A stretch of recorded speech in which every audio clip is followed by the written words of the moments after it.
Do we think home prices are going to continue to fall from this point here in Austin, Texas? The short answer is yes. First is the months of supply. We're at 3.3 months of supply in our market. History would tell us that 6.5 months of supply is a balanced market, but we know that it's not a balanced market. Buyers have the majority of the power at this point. They're dictating prices, and prices are on a downward trend. The second metric that's good to look at is the number of days on the market that it takes us to sell a house, and that's 51 days on average. And that's more than double what it was at this time last year. And again, we got an adequate amount of supply of homes for what we think today's buyers are, and the homes are sitting on the market longer. I mean, those are two indicators that for us push prices a little bit lower. And then of course there's the statistic that right now we're at a 6.5% decrease in the values of the homes compared to last year. The way that the home prices moved last year, they were still moving up at this point last year.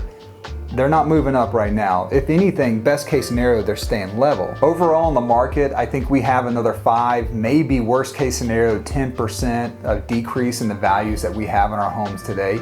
And of course, that's gonna be hyper local. Some neighborhoods have suffered lower discounts than others, and some neighborhoods just hold their value better than others. And the main driver of this is going to be our mortgage interest rates. That has attacked our affordability at the steepest level. In fact, there's some new data that's come out that said the average home buyer, if they were to buy a home today, they're going to use 40% of their income to buy that property and maintain it over time. And that's very, very high compared to our recent past surveys. We need the Fed to continue to do what they're doing right now, driving inflation down and working on our super low unemployment rate, kind of pushing it up. If the Fed continues to be successful and we continue to see the benefit from what they're doing in our economy, then the interest rates, they'll stabilize, and we may even see some decreases here toward the end of the year, and that's certainly going to help that decrease in price and just the affordability in general for the buyers. If we're going after your primary residence as a buyer, buy the home that's perfect for your family or for you yourself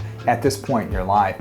And you pay a fair price. You don't want to pay a price where you're taken advantage of, but you don't have to pay a price where you're taking advantage of someone else to get the perfect home for your family.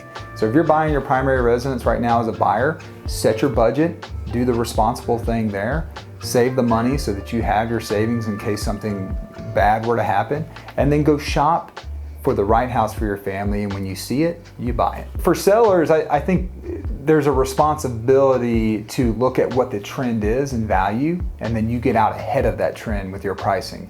It doesn't do us as real estate agents and you yourself trying to sell the home anything good to price it at today's values, because today's values tomorrow are already outdated.